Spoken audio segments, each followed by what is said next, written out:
नमस्कार मित्रांनो, आपण आंबोली वांद्रा या रस्त्यावर आलेलो आहे. खरं तर दरम्यानच्या काळामध्ये अगदी 2-5 दिवसामध्ये प्रचंड असा आपल्या तालुक्यात आणि एकूणच महाराष्ट्रामध्ये पाऊस झाला. त्या पावसामध्ये प्रचंड अशी शेतकऱ्यांची हानी झाली. त्यामध्ये अनेक वावरं वाहून गेली, शेती वाहून गेली, त्याचबरोबर रस्ते देखील वाहून गेले. परंतु नव्यानं जो रस्ता झाला आहे तो रस्ता देखील वाहू शकतो हे आम्हाला आश्चर्य वाटलं आणि म्हणून इथे आलो. खरं तर आपण ज्या ठिकाणी आहोत तिथे पाहू शकता की हा रस्ता जवळपास कमरेपर्यंत, अर्थात कमरेच्या पेक्षा जास्त खोल खचलेला आहे. हां, हे पाहू शकता. इथे नव्यानंच डांबरीकरण झालेलं दिसतंय. परंतु जे BBM म्हणतो आपण ते BBM झाले, परंतु BBMच्या खाली पूर्ण माती दिसते, त्याच्या खाली सिमेंट दिसतंय, त्याच्या खाली चांगला रस्ता दिसतोय. मग हे एवढे 5-6 लेअर होत असताना देखील हा रस्ता टिकला नाही. हा खरं तर ह्या ग्रामस्थांना पडलेला प्रश्न आहे. तर मग आता याच्यातनं आपण ते ग्रामस्थ मंडळी आहेत, आमचे पत्रकार बांधव आहेत, ही सगळी मंडळी या ठिकाणी आहेत. नेमकी झालं काय की हा रस्ता लगेच वाहून गेला? कारण पाऊस पडला हे मान्य आहे, परंतु ह्या रस्त्याची एवढी दुरावस्था कशी झाली? या कामावर ग्रामस्थांच्या वतीनं शंका आहे का, घेतली जाते का?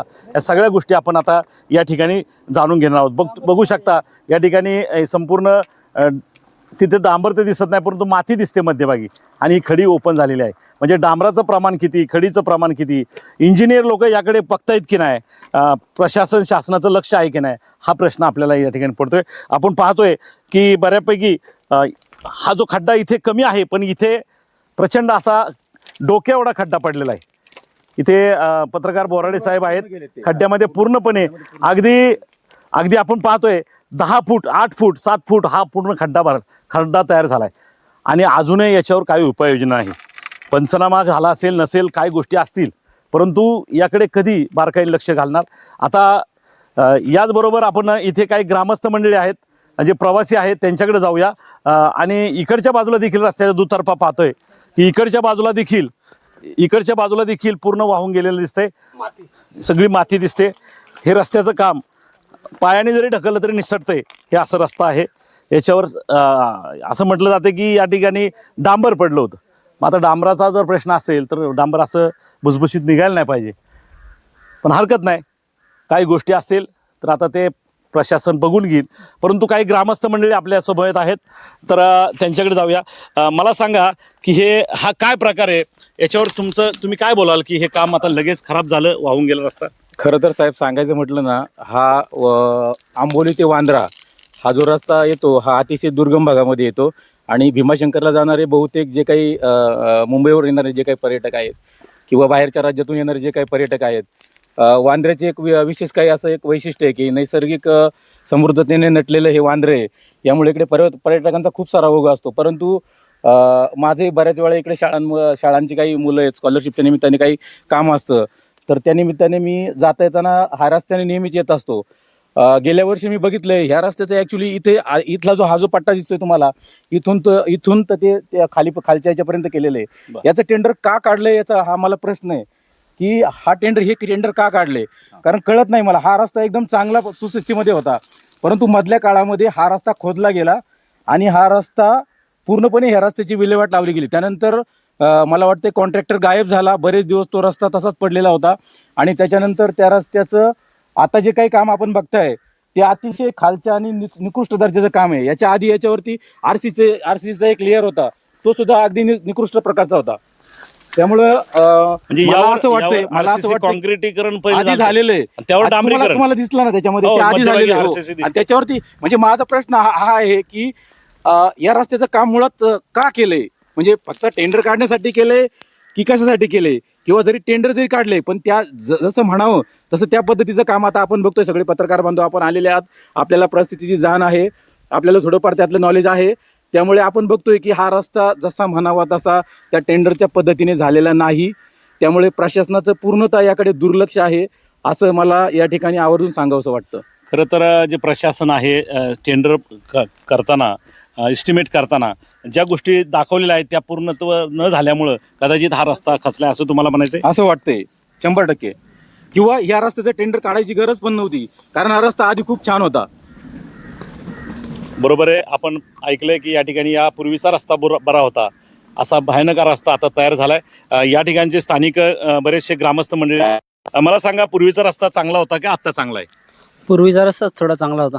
हा रस्ता करण्याची एवढी म्हणजे गरज समजा होती, पण गावचं नाव हे वरती आडेगाव इथे. आडेगाव. हो. आणि हा जो रस्ता झालाय हा कधी झालाय, म्हणजे आता जस्ट झालेला? तर 1 वर्ष झालं. गेल्या वर्षी, हे पूर्णपणे आता मागील वर्षी झालं. म्हणजे मागील वर्षी म्हणजे कम्प्लिटली महिन्यात म्हटलं तर 12 महिने होऊन गेले का? 12 महिने, 3 नाही एवढे 12 महिने, 1 वर्ष पण नाही पूर्ण कम्प्लीट, पण आहेत. पावसाच्या आधी झालेला आहे रस्ता. आता इथं जर आपण पाहिलं तर हा एक लेअर अजून बाकी दिसतोय. इथे बीबीएम layer आहे, नाही. कार्पेट अजून बाकी आहे, वर प्लेन रस्ता असतो तो. रस्त्याच्या बद्दल माहिती सांगायची झाली ना, तर रस्त्याची कामे एकदम निकृष्ट दर्जाची झालेली आहेत. तुम्हाला तर दिसतं, आता सरांनी पण बघितलं, निकृष्ट दर्जाची एकदम कामे झालेली आहेत. रस्ता करताना कोणती काळजी घ्यायची ही त्यांनी ठेकेदारांनी काळजी घेतलेली अजिबात नाही. विषय कसा आहे, रस्ता करायचा आहे ना तुम्हाला, तर तुम्ही पहिला रस्ता उकरायला पाहिजे, खोदायला पाहिजे, मग त्याच्यानंतर तुम्हाला काय जी बरोबर. प्रोसिजर करायची ती करायची आहे तुम्हाला. पण त्यांना ते अजिबात करताना आलं, त्यांनी थूक लावायची नुसती कामं केलेली ती. म्हणजे खरं तर आणि ह्या कामामुळे कामगार ना- लोक किंवा कॉन्ट्रॅक्टर लोक तर दुर्लक्ष करतायत, परंतु प्रशासक देखील या ठिकाणी दुर्लक्ष करतात. प्रशासक, आता मग प्रशासक पण दुर्लक्ष त्यांचं होतंयच की. त्यांच्यामुळे हे घडतंय. हो, प्रशासन दुर्लक्ष करते म्हणून ठेकेदारांचा फायदा आहे. ठेकेदार पण त्यांचं नीट ऐकत नाही. घ्या समजून आता काय करायचं ते. खरं तर तुमचं म्हणणं आहे, ठेकेदारांमुळे किंवा प्रशासनाच्या गलतान कारभारामुळे हे सगळं घडतंय. पुढच्या काळामध्ये असं जर काम झालं तर कसा आपल्या भागाचा विकास घडणार हा प्रश्न तुमच्या पुढे, बरोबर आहे? आपण ज्येष्ठ पत्रकार बोराडे सर आहेत, त्यांच्याकडे जाऊया. सर, मला सांगा की एका बाजूला शासन फंड्स देतं, पैसे काढले जातात, परंतु त्या पद्धतीचं काम होत नाही. आणि यामध्ये कॉन्ट्रॅक्टर आणि प्रशासकीय अधिकारी म्हणजे ते संबंधित जो काही पाटबंधारे विभाग असेल किंवा सार्वजनिक बांधकाम विभाग असेल किंवा अन्य कोणी विभाग असतील, तर त्यांचं दुर्लक्ष होतंय असं तुम्हाला म्हणायचंय? 100% ह्या ठिकाणी हा भ्रष्टाचार आम्ही आता उकडून काढल्याशिवाय राहणार नाही. माझे मित्र सहकारी सुदाम कराळे साहेब आहेत, आमची सर्व पत्रकार टीम आहे आणि ग्रामस्थ आहे. आता हा आमचा गोरगरिबांचा पैसा वाया जातो. एक लेअर बघितलं तर मातीचे 2 लेअर आहेत, एक सिमेंटचा आहे तर त्याच्यात सिमेंट नाही आहे. याचा दर्जा कोणी चेक केला, कोण अधिकारी आहेत, PWDचे कोण इंजिनियर आहेत, अशा भ्रष्ट अधिकाऱ्यांवरती आपण तातडीची चौकशी लावणार आहोत. आणि ह्या वांद्रे ते आंबोली हे ग्रामस्थ माझ्याबरोबर आहे. 100% याची आपण चौकशी वेगळी पद्धतीने कराळे साहेब लावणार आहोत. खरंच आपण ऐकलंय की उद्याच्या काळामध्ये ही जी कामं होतात ती व्यवस्थित झाली पाहिजे, याकरिता जागरूक ग्रामस्थ किंवा नागरिक देखील जागरूक होणं गरजेचं आहे. आणि चौथा आधारस्तंभ नात्यानं पत्रकारांच्या माध्यमातून देखील हा आवाज उठवणं गरजेचं आहे. निश्चित अजूनही काही या ठिकाणची जी नुकसान झाली शेतकऱ्यांची ती देखील दाखवण्याचा आपण प्रयत्न करूया. तुर्तास आणि शेतकऱ्यांचे सुद्धा काही बरेचसे नुकसान झालेले आहेत, परंतु अजून कुणी अधिकारी या ठिकाणी फिरकलेला नाही इकडं त्या भागामध्ये. म्हणजे वांद्रेच्या आता बऱ्याच शेतकऱ्यांची चर्चा केली, त्याच्यानंतर इकडं विराम असेल किंवा जी काही छोटी छोटी गावं आहेत त्या गावांमध्ये अजूनही कोणी प्रशासकीय अधिकारी, फक्त आमच्यापर्यंत फॉर्म आलेले आहेत की तुम्ही फॉर्म भरा, तुमचं आधार कार्ड, बँकेचं पुस्तक आणि पंचनामे झालेले नाहीत. म्हणजे ज्या पद्धतीने अधिकारी प्रत्येक ठिकाणी येऊन त्या गावची पाहणी करायला पाहिजे, ज्या पद्धतीने नियोजन शासनाचं हवं आहे त्या पद्धतीने नियोजन, म्हणजे सरकार अजिबात सिरियस नाही आहे शेतकऱ्यांच्या बाबतीमध्ये.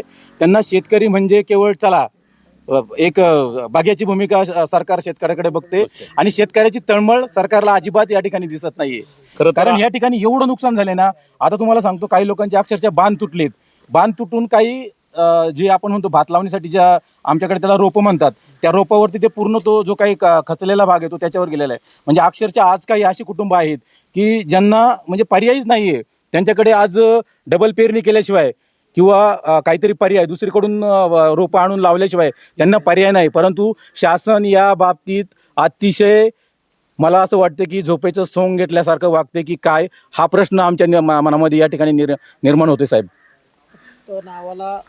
खरं तर तुमच्याकडे या पावसामुळं किंवा आपण जे आता तक्रारी मांडतोय, काय काय तुमच्या तक्रारीत की त्या पूर्ण होण्याची गरज आहे? आणि रस्ते काय काय किंवा शेताची काय परिस्थिती आहे? शेतीची फार मोठ्या प्रमाणात नुकसान झाली आहे पावसामुळं, त्याकडे पण कोणीच लक्ष देत नाही. शेतकऱ्याचं मोठ्या प्रमाणात पिकाचं नुकसान झालेलं आहे. शेती वाहून गेली, शेती वाहून गेली, जे काय भातावणी मोठ्या प्रमाणात जे पाऊस झाला. आणि एकूणच लवकरात लवकर प्रशासनाने शासनाने याकडे गांभीर्याने लक्ष द्यायला पाहिजे, तेवढं दिलं जात नाही आणि पंचनामे होत नाही, असं तुमची तक्रार आहे.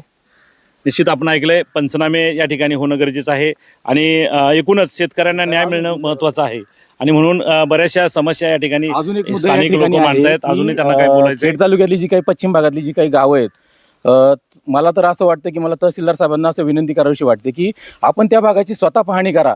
कारण काही ठिकाणी मी ऐकले की ती गावं ब्लॅकलिस्टमध्ये आहेत. ते गावचे शेतकरी समजा एखादं छोटं नुकसान झाले परंतु ते जास्त दाखवतात. परंतु माझं असं म्हणणं आहे, याच्यावरती माझं असं वैयक्तिक मत आहे की तुम्ही प्रशासकीय अधिकारी तिथे स्वतः त्या गावामध्ये ती यंत्रणा राबवा आणि तिथली जी काही सध्या खरी परिस्थिती असेल ते कमी असेल जास्त असेल, परंतु त्याला त्या शेतकऱ्याला त्या ज्या प्रमाणामध्ये त्याला त्याची नुकसान भरपाई शासनाने द्यावी आणि त्या शेतकऱ्याला शेतकरी आनंदी तर होऊ शकत नाही, परंतु त्या शेतकऱ्याला एक जगायला बळ मिळेल, छोटंसं त्याला आधार मिळेल अशी एक भावना मी व्यक्त करतो. खरं तर काहीतरी आधार शेतकऱ्याला मिळेल अशी भावना या ठिकाणी ग्रामस्थ नात्यानं आणि शेतकरी नात्यानं या ठिकाणी काही कार्यकर्ते मंडळी इथले स्थानिक करतायत. निश्चित उद्याच्या काळामध्ये निश्चित आपण सहानुभूतीपूर्वक शेतकऱ्यांकडे पाहावं एवढीच एक माफक अपेक्षा आपण या निमित्ताने करूयात. तुर्तास खरं तर या व्हिडिओ घेत असताना, समस्या देत असताना किंवा समस्यांचा प्रत्येकापुढे मांडत असताना भयान परिस्थिती या भागाची निर्माण झाली. ग्रामस्थ मंडळी वेळोवेळी या ठिकाणी तक्रारी करतायत. अजूनही काही या ठिकाणी एक कार्यकर्त्याचं काय म्हणणे बघूया. हेच रस्त्याविषयी संबंधित विभागाने लवकरात लवकर जे पण ठेकेदार आहेत त्यांच्यावर योग्य ती कारवाई करून की ठेकेदारांनी तुम्ही असं काम कसं करू शकता वगैरे वगैरे नीट चौकशी करावी लवकरात लवकर. आपण ऐकलंय विभागाकडे आमची एवढीच मागणी. आपण ऐकलंय विभागाकडे एवढीच मागणी आहे. उद्याच्या काळात ते पूर्णपणे चौकशी करावी, योग्य ती कारवाई त्यांच्यावर करावी आणि निश्चित रस्त्याची कामं किंवा एकूणच आमच्या भागाला न्याय मिळावा. धन्यवाद.